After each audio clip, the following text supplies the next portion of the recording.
नमस्कार, मी प्रतीक्षा. DNA मराठीमध्ये आपलं स्वागत. एकलव्य संघटनेच्या विविध मागण्यांसंदर्भात जिल्हाधिकारी कार्यालयासमोर उपोषण करताना एकलव्य संघटनेचे जिल्हा अध्यक्ष गीताराम बर्डे समवेत मोहन गोलवाड, अरुण जाधव, वैजंता गोलवाड, सोमनाथ गोरे, आप्पा गोलवाड, दत्ता गोरे, बाबुराव फुलमाळी, किरण माळी, सुभाष माळी, किशोर माळी, जालेंद्र माळी आदींसह पदाधिकारी मोठ्या संख्येने उपस्थित होते. पुढे निवेदनात म्हटलं आहे की मौजे पाचेगाव येथील गट क्रमांक 283 मधील आदिवासी भिल्ल समाजाचे अतिक्रमण कायम करण्यात यावे व पिंपरी वळण तालुका राहुरी येथील गट क्रमांक 198 मधील सर्व आदिवासी भिल्ल समाजाचे अतिक्रमण कायम करण्यात यावे. तसेच येडूआई देवस्थानला जागा उपलब्ध करून देण्यात यावी. तसेच आदिवासी समाजाच्या सर्व जमिनी वर्ग 1 करण्यात याव्यात व सर्व आदिवासी समाजाला राहत्या जागेत घरकुल व इतर सुविधा देण्यात यावी. तसेच जिल्ह्यातील सर्व तालुक्यांना आदिवासी विकास निधीचे समान वाटप करण्यात यावे, अशी मागणी निवेदनाद्वारे जिल्हाधिकारी यांना करण्यात आली आहे. आज एकलव्य संघटनेच्या वतीने अहिल्यानगर या ठिकाणी जिल्हाधिकारी कार्यालयाच्या समोर आदिवासी समाजाच्या राहत्या घराखालच्या जागेच्या प्रश्नासाठी, त्याचबरोबर वहिवाटीसाठी असणाऱ्या शासकीय जागेच्या संदर्भात आजपासून या ठिकाणी या संघटनेच्या पदाधिकारी गीतारामजी बर्डे व त्यांच्या सर्व जिल्ह्यातले सर्व सहकारी आज या ठिकाणी धरणे आंदोलन आयोजित केलेले आहे. खरं तर आंदोलनाच्या पाठीमागची जी भूमिका आहे, देशाला स्वातंत्र्य मिळवून देण्यासाठी ज्या आदिवासी समाज बांधवांनी स्वतः फासावर गेले, संघर्ष केला आणि या ठिकाणी इंग्रजांच्या जोखंडातून या भारताला मुक्त करण्याचं काम केलं, अशा त्या समाजाला आज उपेक्षित जीवन जगावं लागत आहे. राहायला जागा नाहीये, मेल्यानंतर सुद्धा पुरायला आणि जाळायला सुद्धा जागा नाहीये, अशी अवस्था या समाज बांधवांची झालेली आहे. भारतीय संविधानाने अन्न, वस्त्र, निवारा या मूलभूत गरजा फंडामेंटल राईट मध्ये दिलेल्या आहेत, परंतु भारतीय संविधानाने दिलेला अधिकार आहे तो या आदिवासी समाजाला मिळत नाहीये. म्हणून त्या हक्कासाठी आणि अधिकारासाठी, निवासासाठी जागा, उपजीविकेसाठी जमीन जे करत आहेत, राहत आहेत, त्या सगळ्या जमीन यांच्या नावावर झाल्या पाहिजे. या रास्त मागणीसाठी या संघटनेचे पदाधिकारी, या जिल्ह्यातले पदाधिकारी या ज्या ठिकाणी आंदोलन करीत आहेत जिल्हाधिकारी कार्यालयाच्या समोर, खरं तर मागणी रास्त आहे.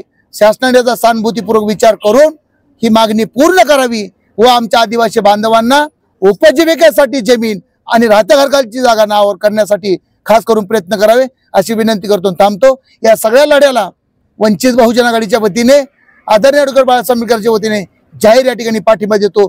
जोपर्यंत न्याय मिळत नाहीये तोपर्यंत ह्या लढ्याच्या पाठीमागे आम्ही खंबीरपणे सोबत राहणार, संघर्षामध्ये सोबत राहणार, एवढीच या ठिकाणी विनंती करतो. थांबतो. धन्यवाद. एकलव्य संघटना महाराष्ट्र राज्य अहिल्यानगर जिल्हा यांच्या वतीनं आम्ही या ठिकाणी माननीय जिल्हाधिकारी साहेब अहिल्यानगर यांना दिनांक 12 तारखेला 12/3/2025 ला एक निवेदन दाखल करण्यात आलेलं होतं. या ठिकाणी जिल्ह्यामध्ये असणारं नेवासा तालुक्यातील पाचेगाव या ठिकाणी आमच्या आदिवासी भिल्ल समाजाचं अतिक्रमण 283 गट क्रमांकामध्ये आहे. 1960 सालाच्या अगोदरपासून ते लोक आमचे आदिवासी समाज त्या ठिकाणी अतिक्रमण करून राहतो. त्याचबरोबर पिंपरी वळण तालुका राहुरी याही ठिकाणी जवळपास 60च्या दशकापासून या ठिकाणी अतिक्रमण करून गायरान जमिनीमध्ये आदिवासी समाज राहतो. त्याचबरोबर भिल्ल समाजाचं आराध्य दैवत येडूमाता या तास पिंपळदरी तालुका अकोले या ठिकाणी जे काही आदिवासी येडूमाताची जे ठिकाण आहे त्याला या ठिकाणी प्रशासनानं या ठिकाणी पर्यटन स्थळाचा दर्जा द्यावा. त्याचबरोबर भरीव निधीची तरतूद करण्यात यावी. त्याचबरोबर अकोले सोडता नगर जिल्ह्याला या ठिकाणी OTSP म्हटलंय, म्हणजे आदिवासी क्षेत्राबाहेर आदिवासी म्हणून तो फरक या ठिकाणी काढून घेण्यात यावा आणि जिल्ह्यातील सगळ्या तालुक्यांना समान निधीचं वाटप करण्यात यावं. त्याचबरोबर आदिवासींच्या असणाऱ्या ज्या जमिनी आहेत या वर्ग 2 मध्ये असतात, तर त्या जमिनी वर्ग 1 करण्यासाठी प्रशासनानं प्रयत्न करावेत, असे या मागणीसाठी आम्ही या ठिकाणी आज 17 तारखेला धरणे आंदोलन सुरू करण्यात आलेलं आहे. या आंदोलन प्रसंगी वंचित बहुजन आघाडीचे प्रणेते ॲडव्होकेट अरुणजी जाधव साहेब, आमच्या संघटनेचे जिल्हा संघटक, आपलं राज्य संघटक मोहनदादा गोलवड, त्याचबरोबर वैजंताताई गोलवड, आप्पासाहेबजी गोलवड, किरणजी माळी, सोमनाथजी गोरे, त्याचबरोबर बाबूरावजी फुलमाळी कर्जत आणि त्याचबरोबर सर्वच मान्यवर या ठिकाणी आहेत. यांनी या ठिकाणी या पाठिंब्याला, या आंदोलनाला सक्रिय पाठिंबा दिलेला आहे. परंतु जे ॲडव्होकेट साहेबांनी सांगितलं का ही जी मागणी आहे ही संविधानानं दिलेला अधिकार आहे, का ही मागणी अतिशय रास्त आहे. जे वन जमीन असेल, गायरान जमीन असेल, त्याचबरोबर रेव्हेन्यू खात्याची असेल किंवा इरिगेशन खात्याची जमीन असेल, तर ते 60च्या दशकापासून या ठिकाणी ती जमीन कसवत आहे. तर त्या जमिनी आदिवासींच्या नावावर झाल्या पाहिजे. त्यांना पोटाची तेजभर खळगी भरवण्यासाठी या ठिकाणी जमिनी कसवलेल्या आहेत, त्या जमिनी नावावर करण्यात याव्यात. आणि जास्त काही मागणी नाहीये, परंतु या मागण्या प्रशासनानं तात्काळ मंजूर करण्यात यावे आणि आमच्या सदरच्या मागणीचा विचार करत आमचं या ठिकाणी धरणे आंदोलन या ठिकाणी सुरू झालेलं आहे. धन्यवाद. एकलव्य संघटनेचे मोहन गोलवाड, महाराष्ट्र संघटक, आमचे मित्र अरुण जाधव साहेब, तसेच गीताराम बर्डे साहेब, माळी साहेब, इतर पदाधिकारी सगळे ह्या ठिकाणी आम्ही उपोषणाला बसलेले आहोत. साहेब, मी 2 महिने झाले ह्या कलेक्टर ऑफिसला 2 महिने चक्रा घालतोय. काय मागवतोय? फक्त राहण्यासाठी जागा किंवा पुरण्यासाठी माणसांना जागा मागवतोय. मी काय 10-10 एकर, 5-5, 15-15, 20-20 एकर एखाद्याची जमीन मागत नाही.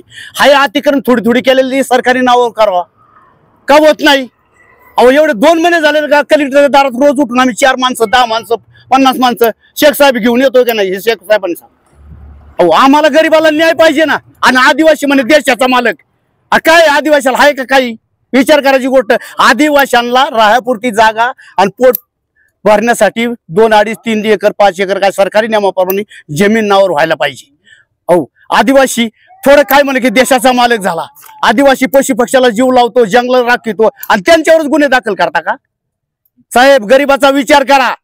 आम्ही जर समजा आदिवासी नाही तर मग आम्ही बंड पुकारणार आहेत आणि मग काय जंगल ते जंगल तोडणार आहेत, सगळे आदिवासी त्या जंगलात घालणार आहेत.